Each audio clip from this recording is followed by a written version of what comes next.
Tick is having issues.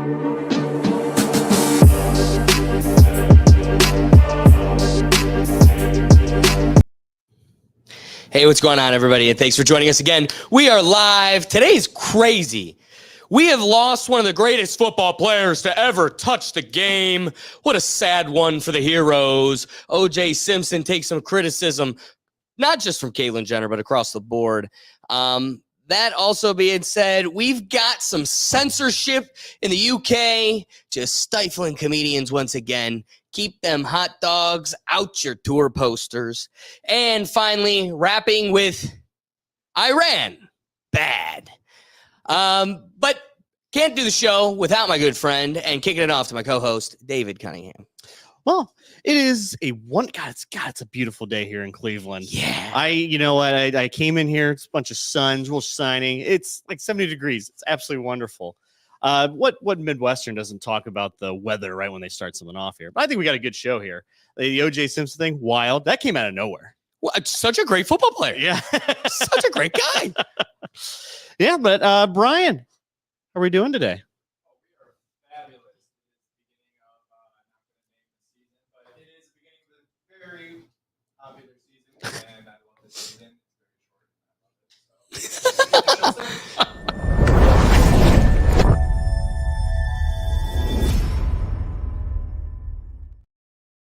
While Brian speaks in code, I'm going to speak directly at you.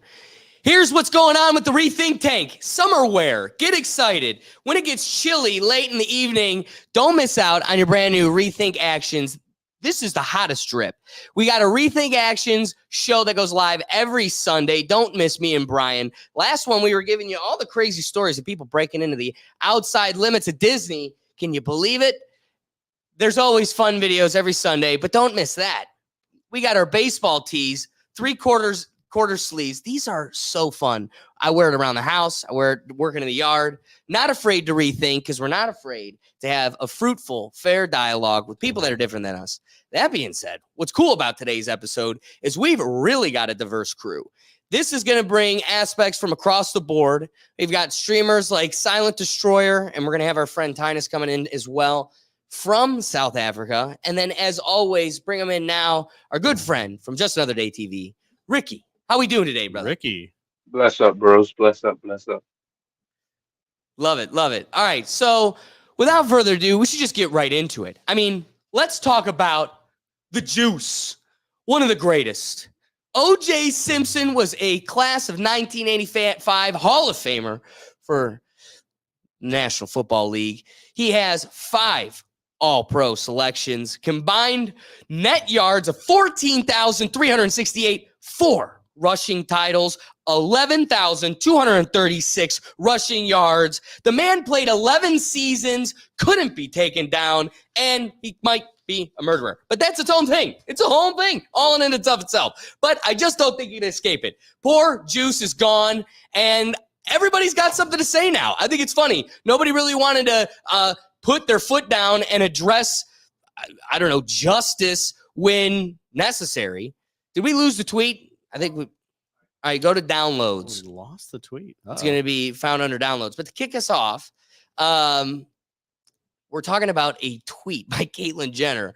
When asked whether or not she thinks her, right? I'm really not even asked. Just her thoughts on the O.J. Simpson situation is good riddance.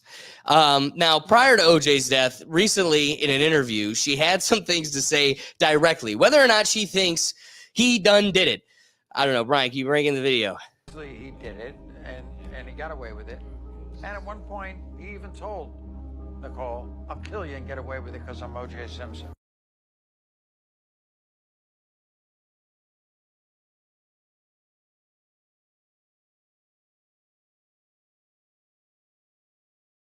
Obviously, he did it, and he got away with it.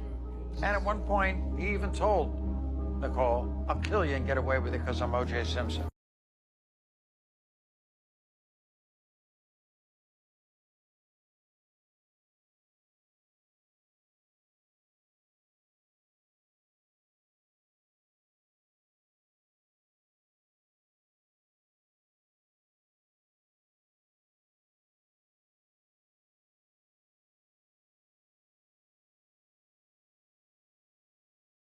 know From her Caitlynn. book? I never met Caitlynn.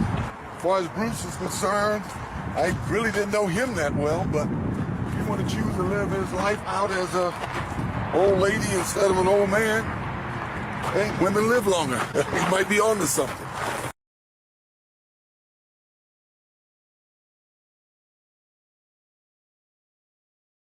Great. So we're live right now, streaming to the Twitter world. And I got to ask, David, what are your thoughts kicking off the topic of the passing of the juice? The passing of the juice. We couldn't hear Alex speaking. I get Can you put the camera on him? yeah. Well, I get reminded every time I think about O.J. Simpson is the confluence of events that led us to Kim Kardashian. So I think it was 1968 or 1969, there was a mispass against the Bills and the Raiders, which caused the Bills to lose, which secured their number one pick, and I think the 1969-1970 draft, and they picked O.J. Simpson. From there, O.J. Simpson met his wife, and, well, some shenanigans happen. It's controversial on whether or not Is that what we're calling it? it's shenanigans. He wrote a book about it, Or murder. a very, very detailed book about it, and never actually released it though. Odd thing. But anyway, then we move on. Probably about fast forward about 20, 30 years. We get Kim Kardashian, all because the lawyers was Caitlyn or Kris Jenner's ex-husband, and now because of a mispass, we have Kim Kardashian, Kylie Jenner, the whole thing. Now, is it OJ that brought us the Kardashians? I mean, it's a domino effect. Daddy was rich, but Kim, like, what brought her in the limelight? What makes her relevant? Sleeping with an NBA star publicly in front of everybody. Also, I mean, before we just escape this like web of celestial just intercourse, I just I can't do a passing without just making the comment that there are those conspiracies that Chloe is really OJ's daughter. There is some of that. I've read some of those. Have you seen the theory where it was O.J. Simpson's son that actually killed O.J.'s wife? I've heard that too. That's why the glove was too small, because it was for his son's hand, not his own. All right, Brian, I'm going to test you as a young Jamie. In the meantime, while we're doing this, can you search the pictures of OJ wearing the glove? I think this needs to be addressed by the group as well, because I just don't believe these people were that gullible. The glove doesn't fit, you must have quit. But it fit. But what I'm seeing is it fit. I don't know. So that all being said, when it comes to the OJ thing, I think the jury's pretty clear. Oh, it's very clear. I'm going to see if Brian. Yeah, we can share that. So I don't know. Wearing a glove. What do you think? He's wearing a set of gloves and they fit. Because you kind of want your glove to be fairly tight. You don't want to wear a loose. You don't want to wear a loose glove. Come on. Let's go. Just to get it large. I mean, to me, it feels like he very clearly is fitting into that glove. Yep. Needs a little extra tugging, but I think he could fit in there. All right. That being said, Brian, can you pull in the next video? This is John Acosta's. It's been so otherworldly for you refrain from saying to watch somebody who it sounds like was a friend, and somebody who your relationship was that he was this wonderful, generous guy, and then you hear all this evidence and see pictures of his ex-wife, with bruises on her face from his physical abuse of her, according to her sister, and then come to the conclusion that, in your view, your friend did this. Yeah, I was inclined to give him the benefit of any doubt. And remember, he was not, as Bomani Jones said earlier, he was not a typical African-American person standing charged for a crime. He had his celebrity, he had his enormous popularity, he had the resources to have a great defense team, but he somehow became an avatar in the minds of many for all of these other ongoing, centuries-old issues that are very legitimate. I mean, there's something to be said with that. Actually, I think there is. There's some of that. Rule You know, That's like a if 6-episode I could documentary give him the ESPN did on benefit it. of any doubt, I would. And I'm sorry to have to say this on the day that he passed away. But someone asked me once, do you think OJ did it? I said, yes. They said, why? And I said, because I live on this planet. You know, the evidence just adds up to nothing else. And I hope I'm not going on too long here, Jake, but this might be of interest. I found myself on a plane a few years after the verdicts. Found myself on a plane sitting next to Johnny Cochran. We had never met, but we recognized each other. He sat at the window and I was on the aisle, and we made small talk, mostly about sports. And then as the plane was descending, I said, I know, Johnny, you have to deal with this constantly, so I just want to ask you a question, just this one question. Did it surprise you that the prosecution didn't, in their closing arguments, make this point? Of all the African Americans you can think of, why would the LAPD, whatever issues we may have with them, why would they have been interested in framing O.J. Simpson of all people? And if they did frame him, they would have to know, if he was an innocent man, wouldn't they have to know that he didn't have an airtight alibi as they put all this stuff together on the spot? Wouldn't they have to know that there's no possibility he was in Philadelphia or Chicago and had an airtight alibi? Or if someone else actually did it, that they might not show up with blood all over their clothes in a bus depot in Fresno someplace? How would you know if you had the most malign intentions? How could you, in that moment, put all that stuff together and not know that it wouldn't fall apart upon the discovery of other facts? That makes no sense. Johnny Cochran then said to me, I wondered why they didn't do that myself, but I'm glad they didn't. And then I said, given everything, it might not have made any difference. And Johnny said, Bob, I didn't create the facts of the case, I just worked with them. And I said, and brilliantly. And then with a handshake, we parted company.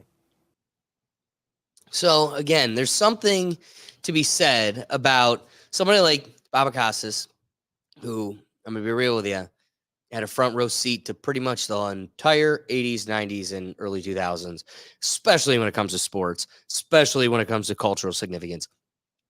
The dude's a jerk, but I'm going to keep it light and clean for the families at home. But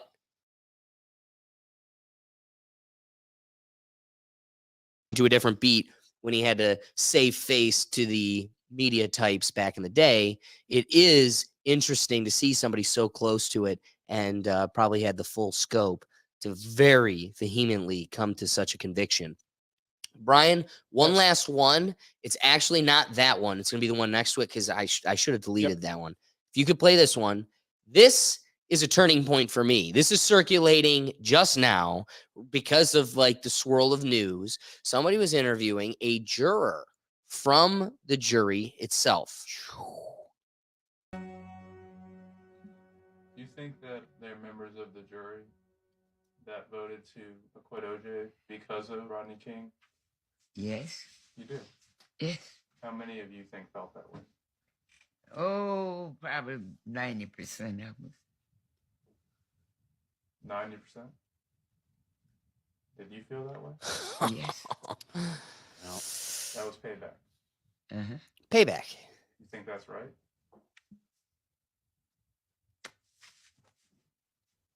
The majority of the world or the majority of Americans think that we're a group of idiots who didn't get it right. I think that the jury was made to be the scapegoat for their faults. It was a mistake to present Furman the way they did. It was a mistake to let Darden get up there and be a part of that case. Had they come correct, had they had the right attorneys up there putting on the case that they need to put on, they would have won. It wasn't payback. They messed up. I mean, I'm curious. Do we believe that it wasn't payback? Was it the attorneys? I mean, in the court of public opinion, the dude is clearly convicted. Go to Twitter today, or like everybody has come to the consensus. Nobody is saying he's innocent that isn't at least mildly influenced by their political or cultural opinion. Yeah, no, I don't disagree with that. We do have to remember at the time this did happen, this was a pretty big divide. And I think part of also what helped with his conviction as well is he didn't have the. I think she's right. The attorney didn't really present the best case that he did do it. They're basically just going off the assumption he did it, and the highway chase in the white Bronco, iconic, did him no favors, especially on that very split ruling. But if that doesn't happen, I'm pretty sure it's a bit more open and shut as far as just kind of with the way the attorney presented all the information. And he obviously had a really good attorney on his end, and just so happened to be clean enough with his murder that let's call it is clean enough with his murder that he managed to. What's the judicial standard? Without it's not preponderance of the evidence. It's beyond a reasonable doubt. Beyond a reasonable doubt. So he had that, and then he goes with the most baller move ever and writes a book. If I Did It. Jesus Christ. In what world did he think, you know what, this is going to be a good idea. I'm going to just poke fun at everybody who thought I did it. So, but I think there was, I think there was a bit of a racial component, especially, this is what, mid 80s, I think. Definitely. There's something to it. I think it's hard to ignore it completely, but I don't necessarily think there's every white person ever was like, yep, he's black, he did it. I don't think so, but definitely there's a twinge of it. But again, did they say he did it because he was black? No, he was the most loved black African American in the country at that time. Yeah. So there is not a single white person that had convicted him in the court of public opinion that did it solely on the purpose that he was black. Yeah. Even if there were one person, it definitely wasn't the majority. There is interesting twists to this whole thing, though, right? So the majority of the defense is that this poor man was targeted and framed. How weird is it that one of the police officers or detectives had the knife mounted on his mantle for a decade and a half?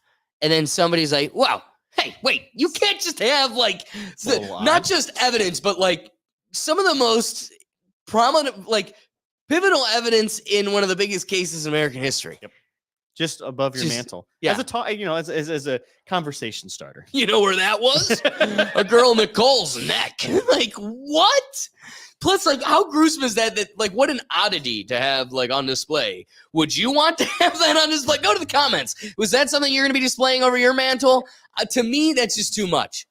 I couldn't. It will start a conversation. Absolutely. Someone walks in. Why do you have a bloody knife on your mantle? Well, let me tell you the story that led me to this.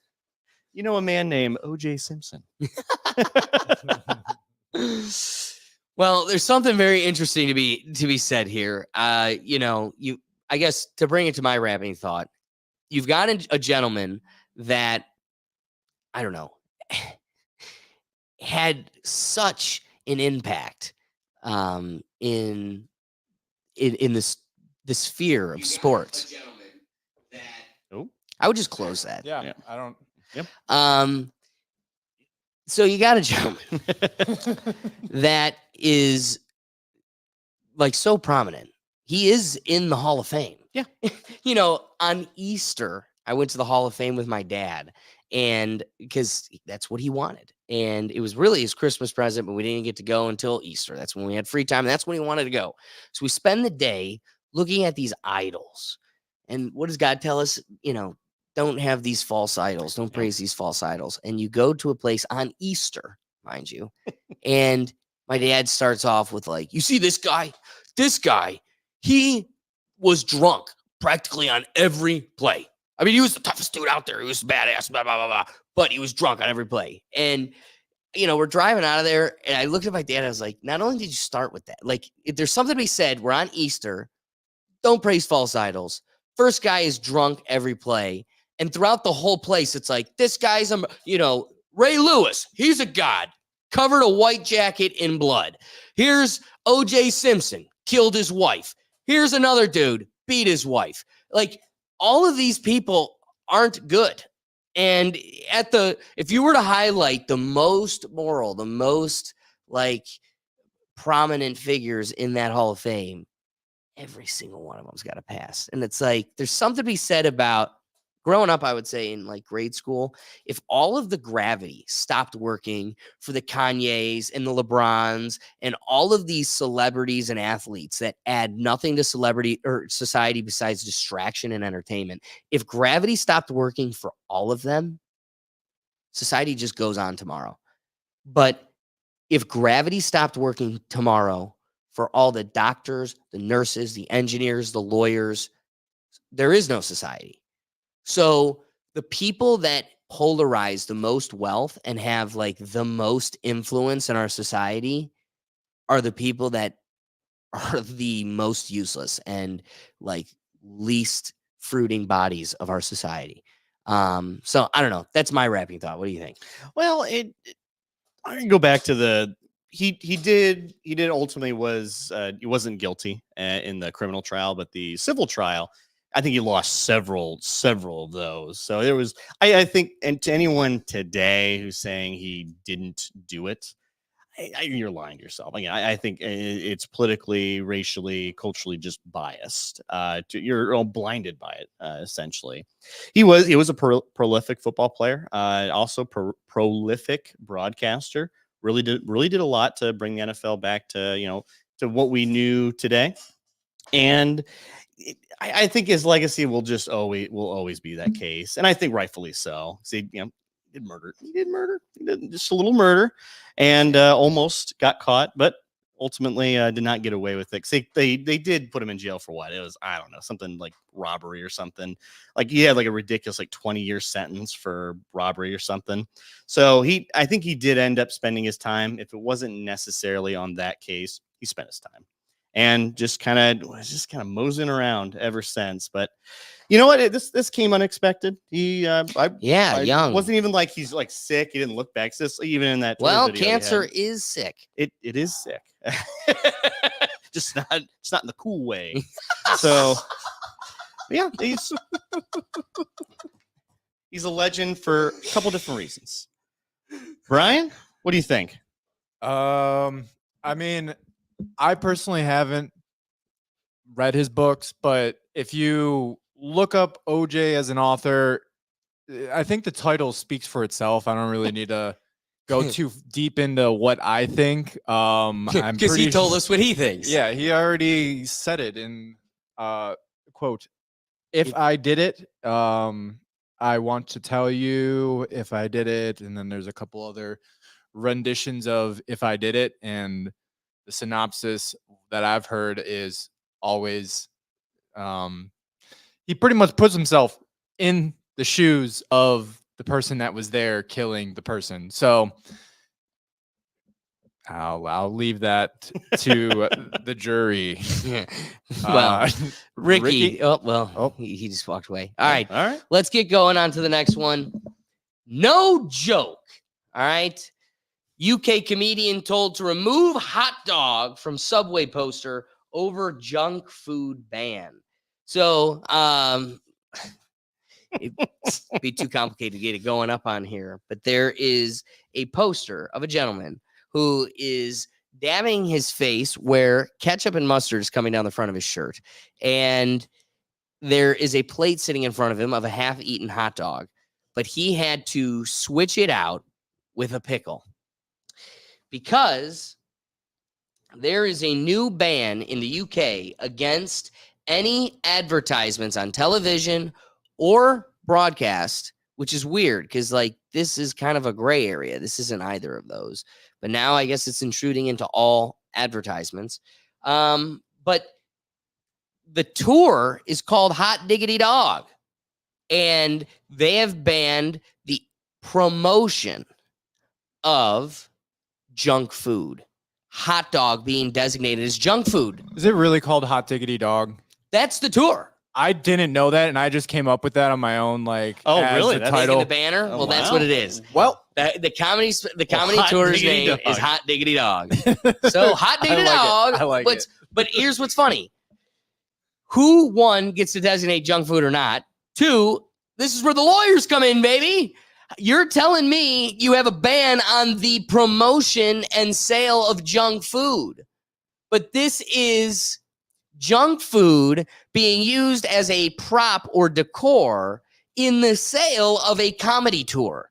Buy tickets to my comedy tour where we won't be selling hot dogs, right? Like there isn't a comedy club that's selling hot dogs. So it also isn't a promotion of something that's on the menu at one of the venues that he's promoting. So I have a hard time finding where there's any legitimacy to their legal argument, but to stay, I mean, and again, this is where Big Brother gets to leverage its power, whether I'm truly in the right or the wrong. By the time you prove yourself in a court of law and I got to go, oh, whoopsie daisy, you got me. By that time, your tour's over. And in all reality, if you want to stay relevant, stay in the eyes of the people in the subway here and keep your poster up and alive. Got to change the poster for Hot Diggity Dog as you're dabbing ketchup and mustard. Got to change it to a pickle. That being said, let's agree this comedian wins. And that's why I'm not going to say his name. David might bring it in because he had it all ready to go. But I'm going to tell you, I'm not going to say his name because this is the true victory. I think deep down, he never even... I bet you there isn't one bit about hot dogs. Like most of the time, your comedy special's title is about hot, like what you're talking about, whatever. Like, unless you're telling a story about hot dogs, I got a hunch you were like, how do we grab the attention of this new ridiculous law as comedians being the jesters of society, doing as they do, picking at a scab that they find and exploiting it for their own benefit. Now they've got some white clowns in Ohio talking about them and promoting their special on their behalf. So on one side, this could just be a complete stroke of brilliance.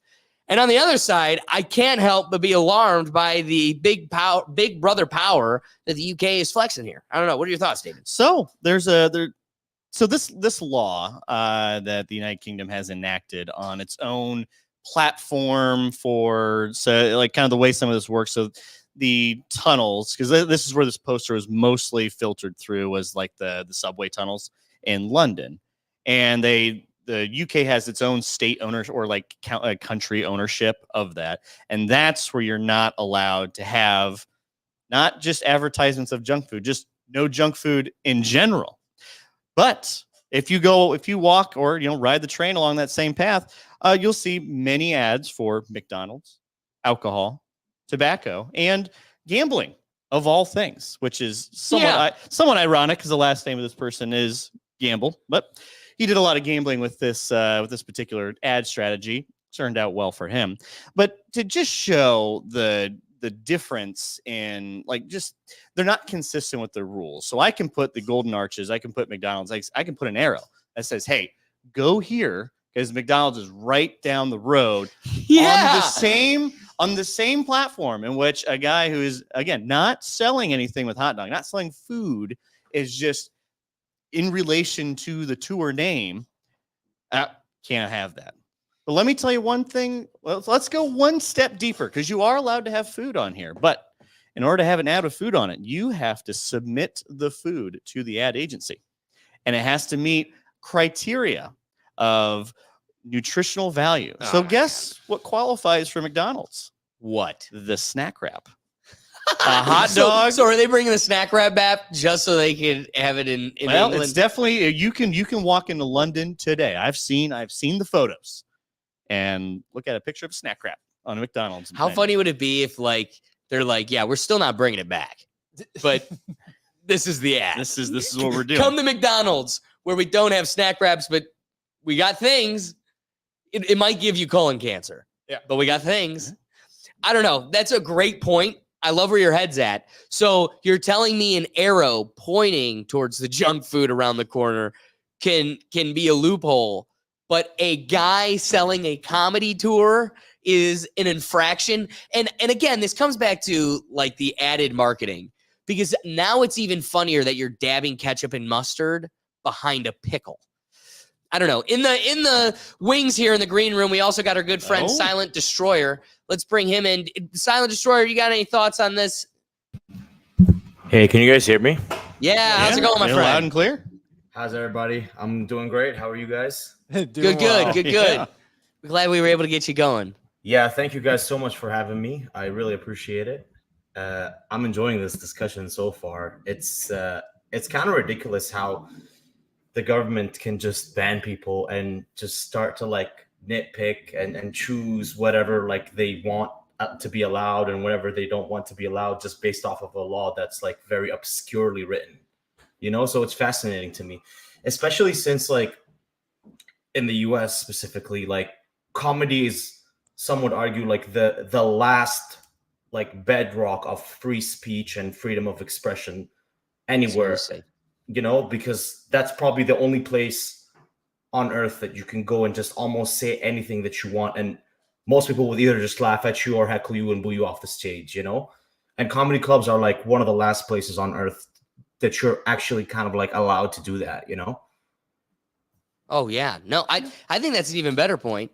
Is it's great to hear it coming from, and I guess where society's at currently, you're only going to get it from comedians, because as Silent Destroyer puts it, they're the final backstop to really just any backbone of logic we have. Yeah, you need a little bit of comedy. Comedy needs to be free, just like South Park said. It's either all okay or none of it is. And comedy is in essence of everything. Everything has to be on the table for it to be funny. And I wonder if there's always going to be this cycle claiming there's high scrutiny against comedy. Comedy's under attack. Comedy's always going to be the final backbone. But even driving into work today, I was listening to Roseanne Barr doing her new podcast with Jim Brewer. So like two of the craziest people on the internet, which makes for a great conversation. And I was listening to them talking about how even in the 1920s, their favorite comedians they were listening to were making the same exact claims, that comedy's under attack, that free speech is under attack. And the last place you can find freedom of speech is comedy. We feel like there's so many things they're trying to censor us from saying. And the truth is, like, the only thing that censors speech, like here's a misconception. All right. People think you could say anything anywhere except fire in a movie theater. Somehow everybody's got that one figured out. Like, how many times do you hear that when there's like, that's like the first grade 2-dimensional exclamation about the First Amendment. Like, well, yeah, but you can't say fire in a movie theater. Yeah. We got that. There's also added layers to that. That's why you pay for an attorney. But one of the big pieces that can censor your freedom of speech while still abiding by the First Amendment would be obscenity. You actually have no right to exclaiming obscenity. So there's a gray area. What's obscenity? Okay, well, Supreme Court Justice comes out and says, obscenity. Well, you know it when you see it. Thanks, that one helped. So, like, it's evolving, which is a beautiful piece of our country. But because of that, it's fluid. And it's really hard to grab and like get your talons on. So when we're talking about something like comedy, you want to live in a landscape where you could say anything. And this is where I was going to go with the point. You really can say anything. Yeah. The thing that's stopping you from saying anything is like, could you say the N-word? Oh, yeah. You going to do it? Oh, no. You're going to get your ass beat. Beyond losing your job, you're going to get your ass beat. And the court is going to go, yeah, he could beat your ass. So, don't do that. There's some things that are just so socially concrete that, man, he's right. You know it when you see it. So, again, exclaiming, George Carlin said the 7 dirty words you can't say on TV or on radio, and I'm not going to say them because, I've got rights too. But they're fun words that you could say on a stage, you could say on a broadcast. Why don't you do that? Well, I don't want to piss off the YouTube algorithm. I don't want to piss off my boss, and I don't want to impede my ability to have other opportunities in the future. So how does it actually curb your speech without it actually being law? Or how do you transcend that? Truthfully, it all comes down to monetary value. Like, the second you exceed ever needing a boss, well, have at it. Again, without crossing the line of obscenity, which is its own gray area.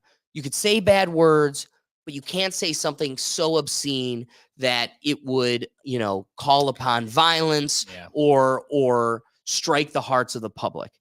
But I'm going to pass it to you before I diatribe too long. Yeah, I agree with that. And I think what makes, obviously what makes this country unique is the government can't physically do this, where the United Kingdom government, they have their own rules on their own boards, and there's no legal protections on you're allowed to have that hot dog. But this also just comes down to the silliness of the whole thing. They're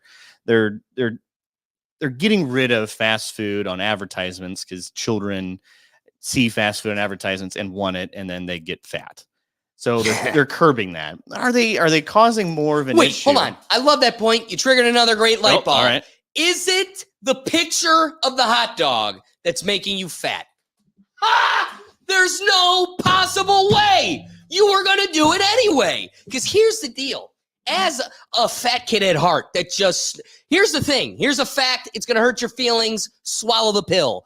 Every day, you are either snowballing fatter or snowballing skinnier. The people that are comfortable are just teetering at a good place. They got to a good place, and they stay here. That's where the cheat day comes in. That's where the solid schedule comes in. But every day, you're snowballing one way or the other. So easily. You could get caught in here's what's funny. You start working out every day for a week, and oh my goodness, waking up to go exercise again that next week, so much easier than the last time. And it just keeps getting so much easier. And then that time where you're like, man, normally where I would crave sugar because I, had some late night buzz and a good time. And you're like, you know what? I want some sugar or I want some pizza. Actually, your gut biome has changed so much. It's like, grab a carrot or don't eat a thing. And you're like, yeah, you know what? I could even feel more like a Titan tomorrow. You're either building upon it or crushing upon it. So the guy that was going to swallow down 12 glizzy dogs was going to do it regardless of the picture in a comedy tour poster. Oh, girl. We've got a whole crowd out there now. We've got people building outside. I think they found our location. They did. We're going to get nuked. They're coming in. We were just going to toss it to Ricky. Here's the deal. Every time we go to toss it to Ricky, Ricky's gone. Let's give it to Silent Destroyer before we go into our final thoughts. Rapid thoughts, Silent Destroyer, what do you think? I 100% agree with everything that you just said. There's two states that your body can be in. You're either in a caloric deficit or a caloric surplus. If you're in a caloric surplus, you will gain weight. Doesn't matter what you're eating. Even if you're eating healthy food, if you're above your maintenance calories and you're in a calorie surplus, you will gain weight. Even if you're just eating vegetables and chicken and meat. But as long as you hit that surplus, you will gain weight. And just like you said, if you want to lose weight, you just have to be in a caloric deficit, right? It's literally that simple. It's thermodynamics. It's calories in, calories out. So doesn't matter how much before you wrap totally, I got to ask then, is your opinion the picture is pushing them to the glizzy or they were going for the glizzy anyway? They're going to go for the glizzy anyways. Exactly. And because at the end of the day, like, you have to think of advertising as like a nudge. The advertising is subconsciously and subliminally attacking your brain. And then you can choose what you do with that information, because we get bombarded with ads, right? True. The average person probably sees like hundreds of ads every single day, whether it's on the internet, whether you're watching TV, whether you're listening to the radio, no matter where you are. Even when you're outside in real life, you get bombarded with ads. But there's two things that your brain can choose to do when you're being targeted. You can either, look at the ad, stare at it, see what it is, and say, oh, yeah, I think I'm going to go get a glizzy. Or you could just say, oh, that glizzy looks good. I think I'm going to get a glizzy. Oh, wait, no, I already ate a lot today, so no more eating. I'm not going to get the glizzy today. I'm going to get it tomorrow or next week or whatever. Like at the end of the day, those ads are targeting you. They are affecting you. But how you take action after seeing those ads is all the way up to you. I love that. Yeah. That being said, Ricky, wrapping thoughts on the topic. England is getting soft, man. They're getting soft over here in England, man. You can't look at stuff and say no more. Come on, bro. As my guy just said, bro. How you gonna see you see some booty? You can't touch it. You feel me? Like, it's not yours. So like, it's just stronger than mine. It's Come on, it ain't right in England. For my rapping thought, I'm piggybacking off of Ricky. I wasn't expecting that. I love it. England's getting soft, but I also think Silent Destroyer presents a strong foundation to my point, which is advertising has gotten so infectious. It's quite literally everywhere. It's so prevalent. It is almost guiding our lives entirely. And so again, what do? They watch your every waking move on the internet and physically in the world. They got the GPS tracking you. Okay, he frequents the UPS store by his house. He often goes to Dunkin' Donuts twice a week. They know your every move in the real world, and then they follow you across the platforms. You go on a new app, and the app goes, this app would like to track you. And my options are allow or, get this, ask not to track. So I can't even tell it no. I just got to go, please be a nice guy. Hey, please be good to me and don't track. It's still up to you. So why even give me the option? You're spitting in my face with those options to begin with. So they are tracking you cross-platform as you are going and watching your TikToks and, slipping into your bae's DMs on Instagram. They're watching it all, and they know every waking move. And what do they do it for? Oh, not to control you.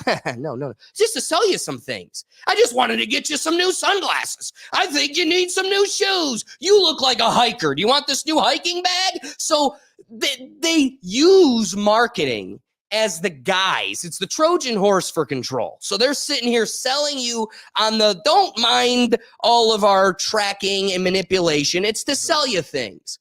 But then again, when the big brother, the government steps in, to wrap my point, when the soft UK, as Ricky points it, walks in and goes, oh, well, we want to protect the fat guy that can't look away from glizzies. And, we want to prevent all this marketing intervention. Oh my God, are you going to address Facebook and oh, no.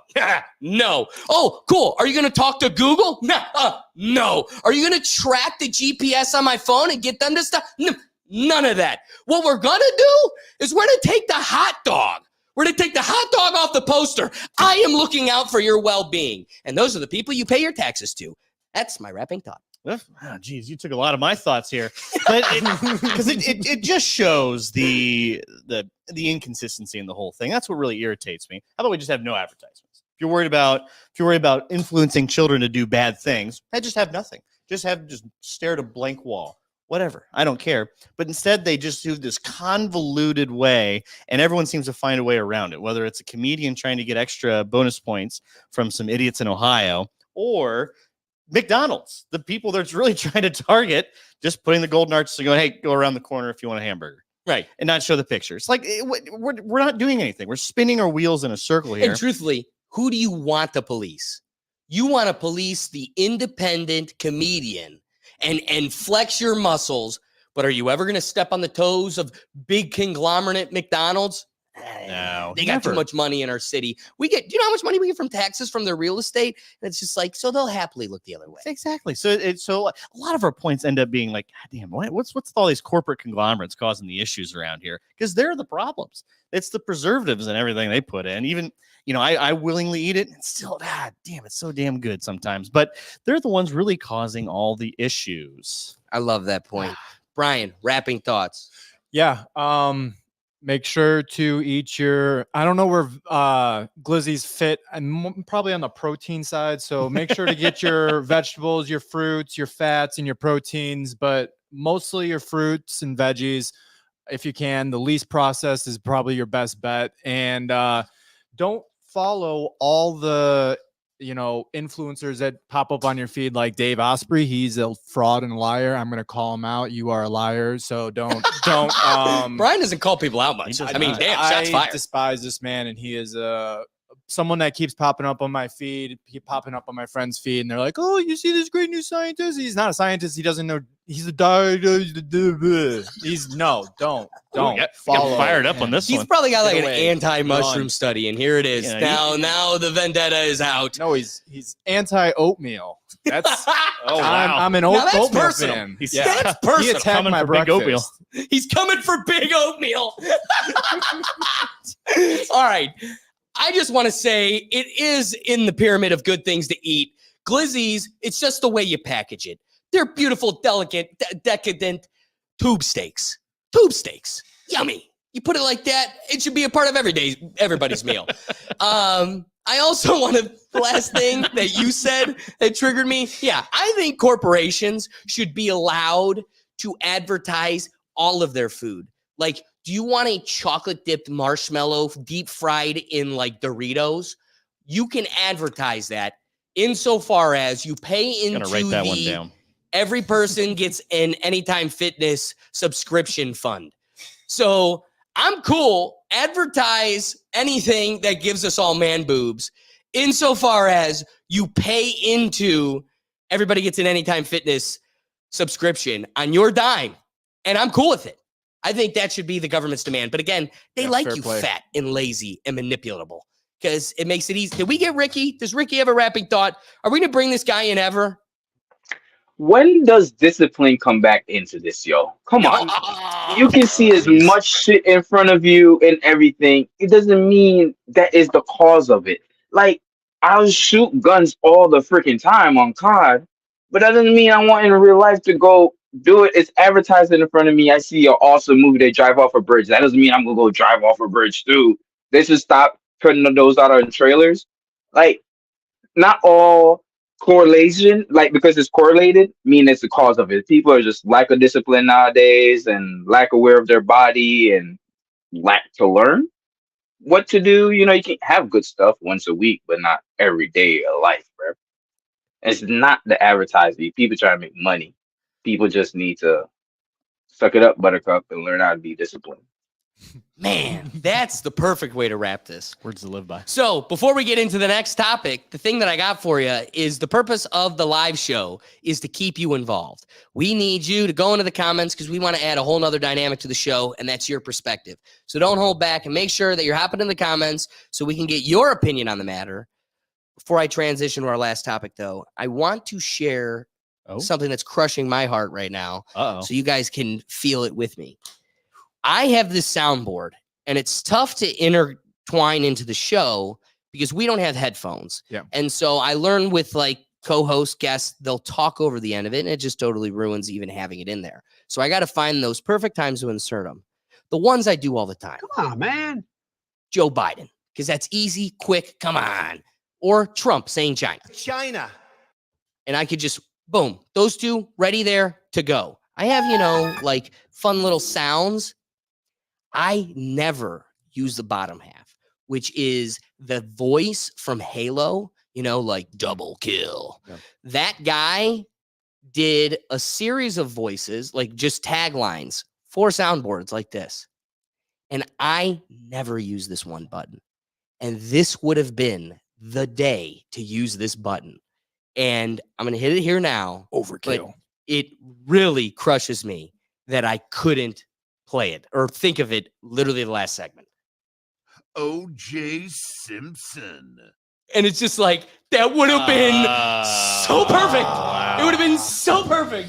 And I never really used that one. And it would have been perfect. O.J.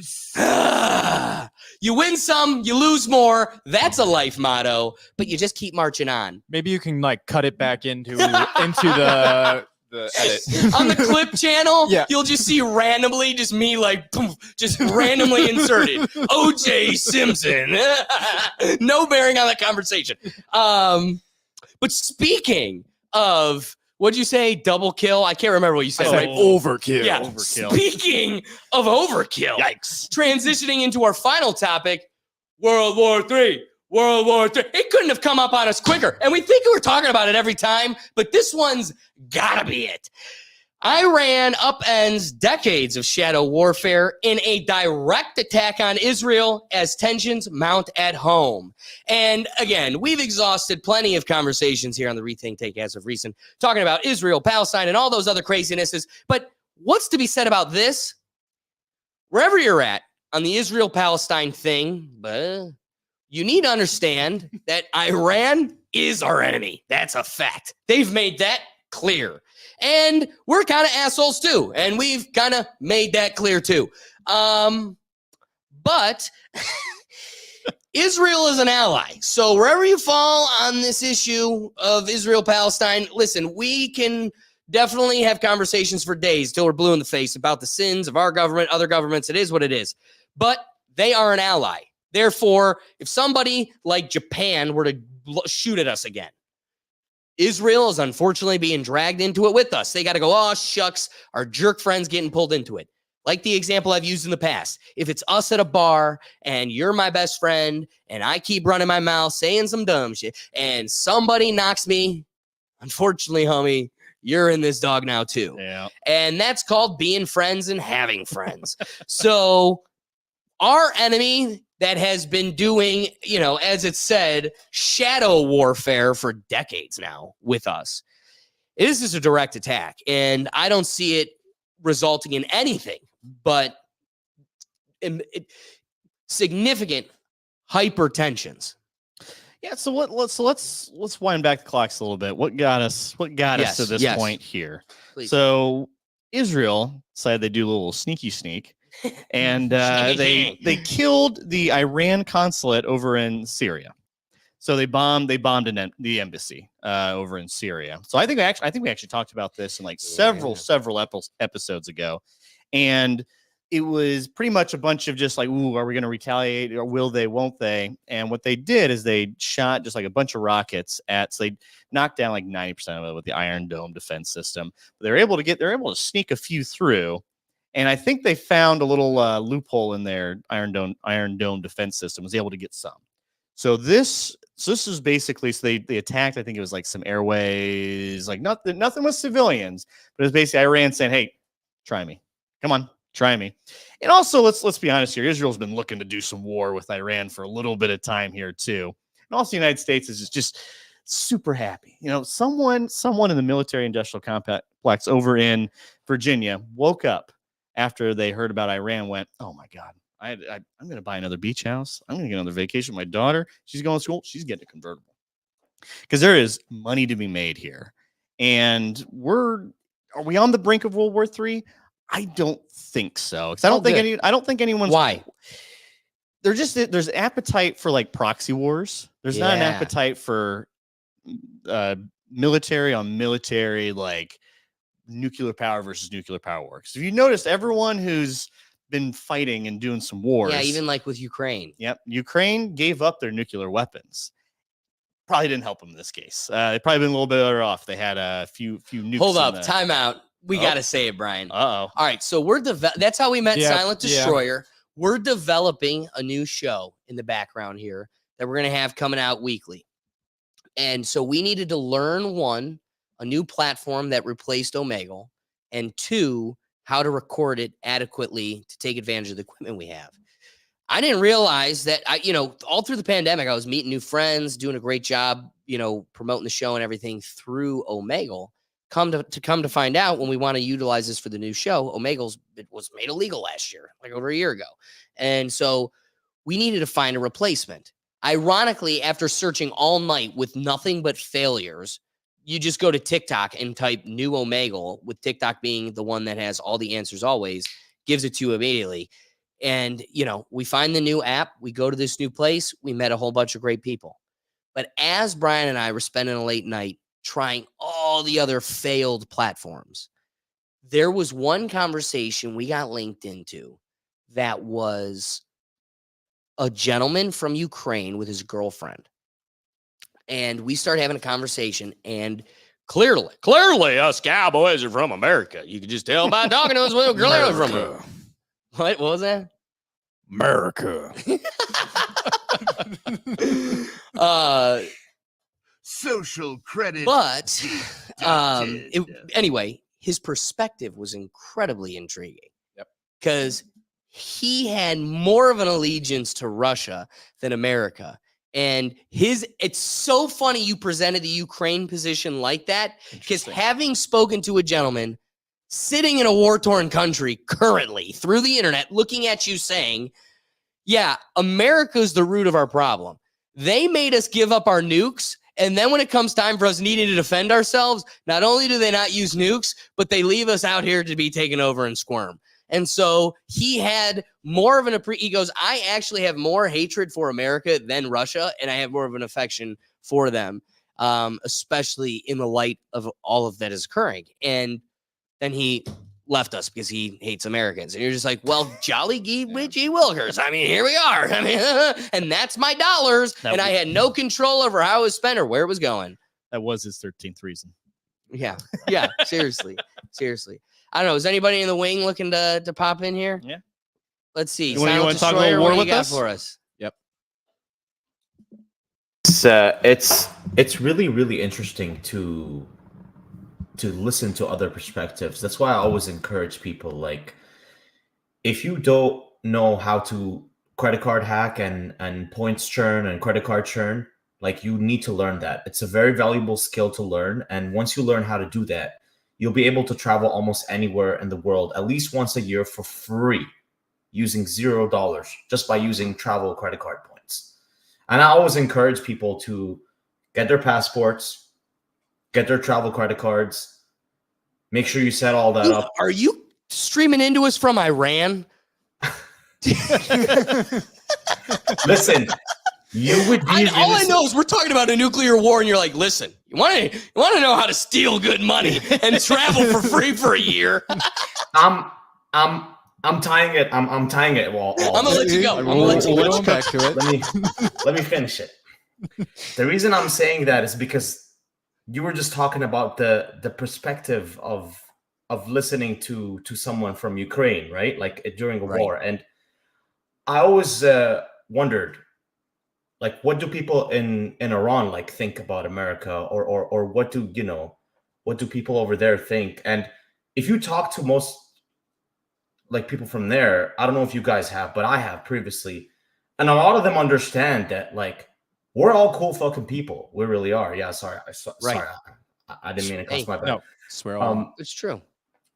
We're all really, really cool people, and it's just that our governments, and like you mentioned earlier, the military-industrial complex, some dude in Virginia is like, yes, it's time for some profits, boys. Extra beach houses, They're all the ones that are just unfortunately pulling these strings. And of course, the cost of war is like innocent people get destroyed, and perceptions of different countries and different people get destroyed along with it too. So that's why I'm tying it in with traveling. It's because I want to like tell people that if you're scared, or if you feel that World War II or World War III is coming or whatever, get your passport, get your travel credit card, and travel the world, and you'll see, like, it's really not as bad as it is. And like you said, military on military action is kind of dead. That kind of war is not really as profitable or as juicy for the military industrial complex as it used to be. These kind of proxy sort of third party, shadowy, behind the scene, we're pulling strings from behind the scenes sort of wars are usually like better for them anyways. I love that. Yeah. It's just less in the limelight, especially boots on ground really gets people like concerned. It's definitely, if we're throwing boots on ground over here, whoever president has the boots on ground that didn't just have a 9/11 happen to them, they're probably gonna get voted out because we don't have an appetite for, but we do have an appetite for drones just going at it with each other, especially at weddings. Yeah. And we love blowing up weddings. And this is what we're seeing right now. We're seeing just like kind of faceless rockets, drones, just kind of, just doing a little killing. And that's what's happening. So it's not quite as intimate. We just seem so removed from it. Even though the Ukraine, maybe not. I don't think the Ukraine thing's closest we're happening. And if anything, the Israel thing's closer to us. But it just seems like an alien world over there. So we don't really quite have that perspective. And we're just fighting a bunch of this. It's starting to get political, the Israel-Palestine thing, to the point where now we have to culture war it. Where really what we should be culture warring is anti domestic concerns. Worry about ourselves. Yeah, absolutely. But getting rid of those in power who have the authority to be able to throw those bombs out there to kill those wedding participants. I got a question. All right. If exclaiming putting America first is racist, can we at least just ask to put them second? Like, hey, can we just put ourselves second? When do we put ourselves? There's about 195 countries. Where on that list do my tax dollars go to me? $50 million goes to gender studies in Pakistan. So something tells me we're not number 2 either. So I'm shooting for 3? I don't know. Ricky, you got any thoughts for us? So I like what Silent Destroyer said, right? It's the same thing we've been saying on the show for a long time.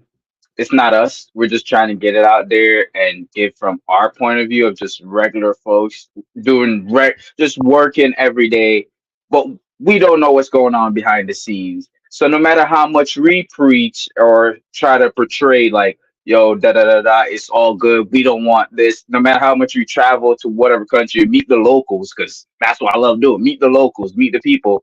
They don't have no power. I don't have no power, but we still have to acknowledge the people that do have power are tangling with some stuff, and it's slowly trickling out, and we're slowly finding out more and more. May not find out today, you can find out 3 years from now. And we've been lied to, we've been bent over and slapped by the booty 2 times, and it's been done too many times, and it's getting like repetitive. And technology is like helping us, has helped us, like where someone can upload something and we can see it right then and there for our own eyes without being manipulated by the big media, the corporations and stuff. But it's us against them, but we don't really have any power at the end of the day. Like we can talk about it, say about it, bring awareness, but what can we really do? I love that point. Yeah. Yeah. I'm going to bring it into my wrapping thoughts here. First, to David. So what he was saying is the powers that be have us bent over and slapped us in our gyat. So for the old people that are removed and don't know what words mean, that's a gyat. But you got to go back to the old episodes to catch that one. Yeah. You got to what is it? Are you old? I can't remember. Whatever the game was, you got to check it out. But are you old yet? Yes. Are you old yet? Go check out our clip channel and see how old David is. Apparently very old. But my wrapping thought really leapfrogs off of Silent Destroyer and Ricky, because I think I didn't really see it. Silent Destroyer pointed it out, and it is going to be the heart of my point.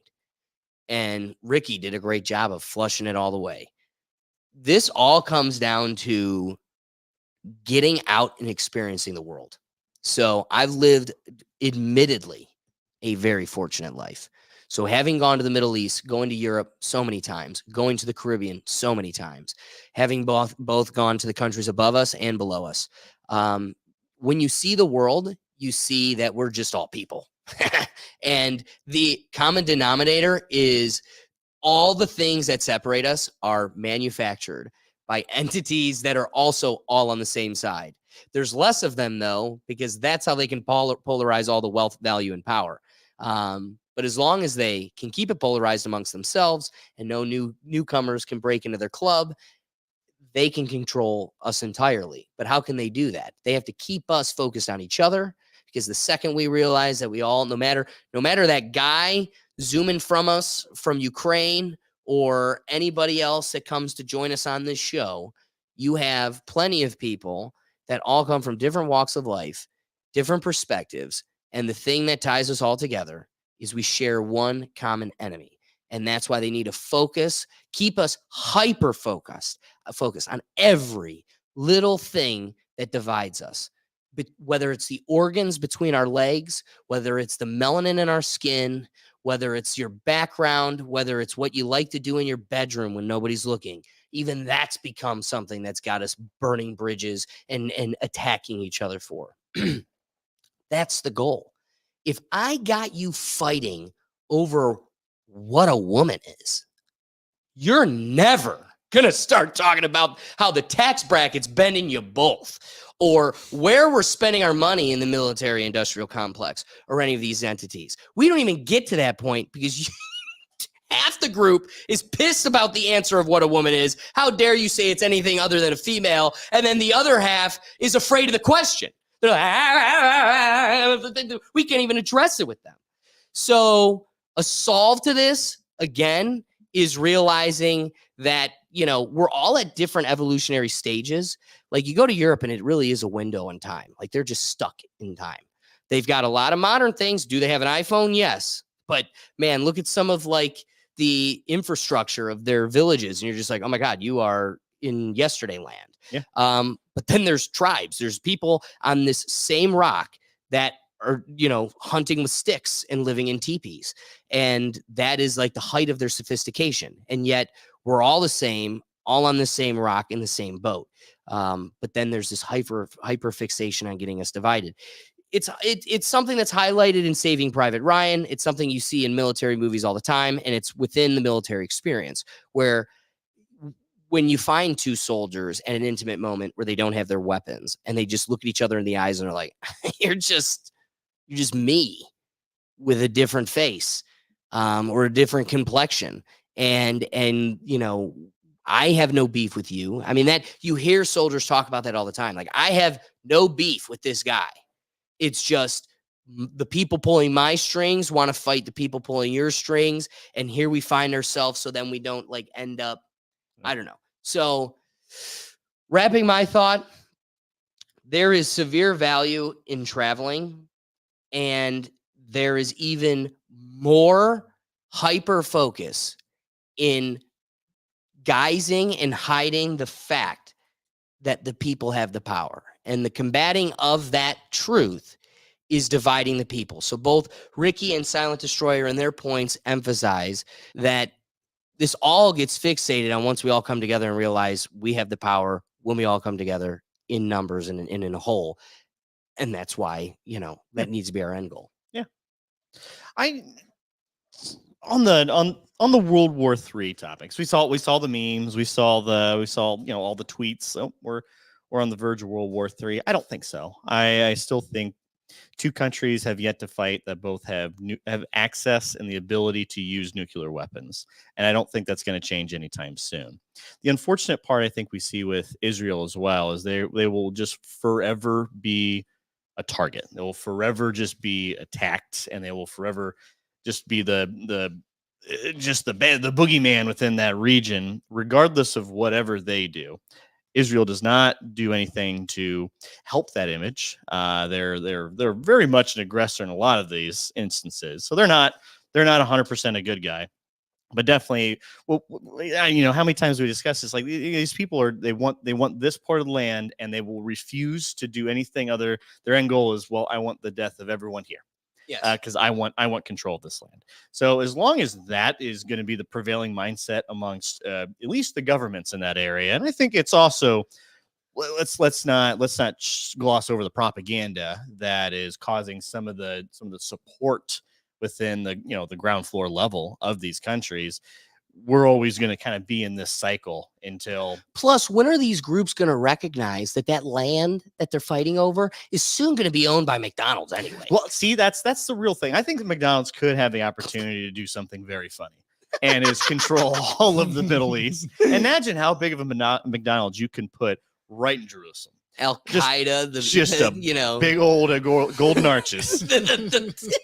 Come say your Hail Marys here. Now call it a McGangbang. 10-piece McNugget.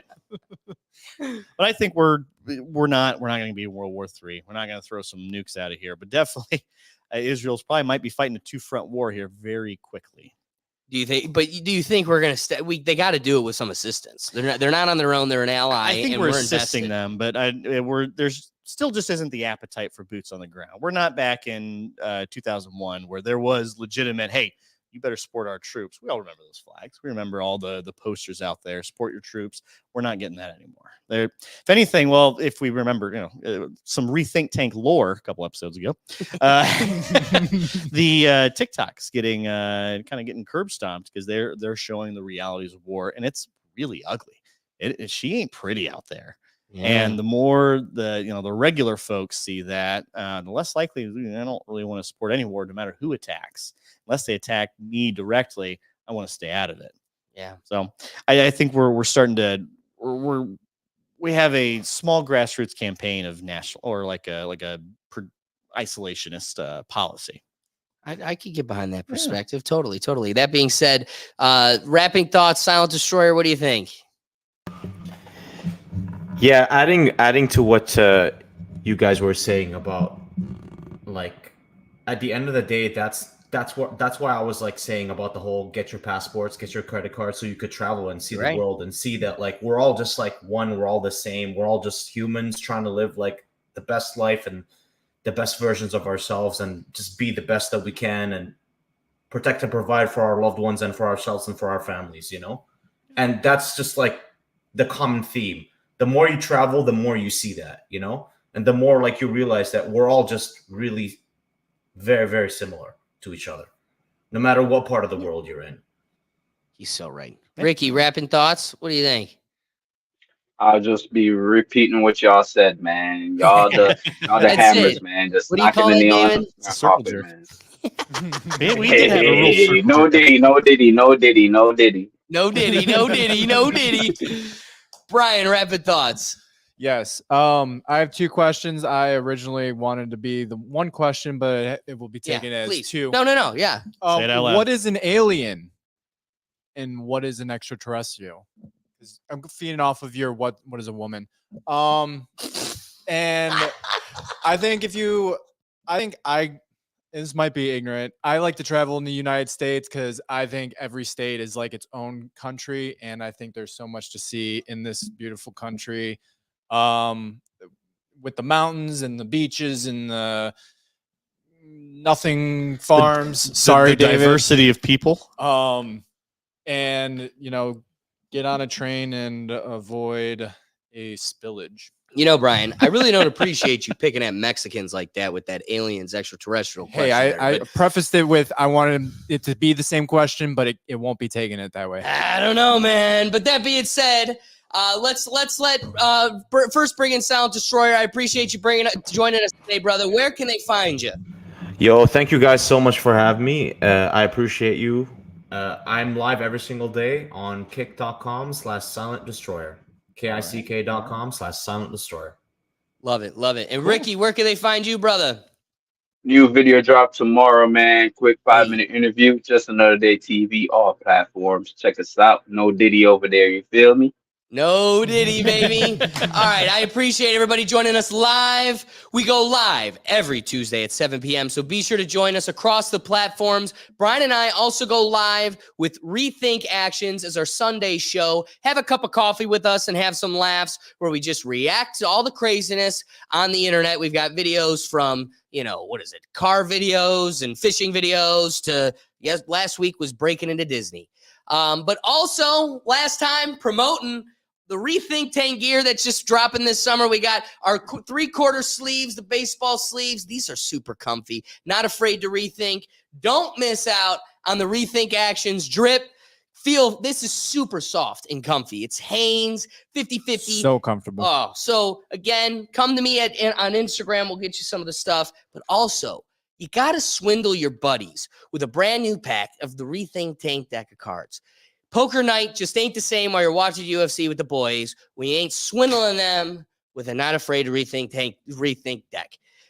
But I appreciate you guys joining us. As we always say, you can find all of our content across the platforms at www.rethinktankpodcast.com. We appreciate you joining us live because the purpose of the live show is to get your perspective involved. So be sure to continue jumping in the comments so you can guide me and David in the light of truth. But again, we'll catch you on the next episode. See you next Tuesday.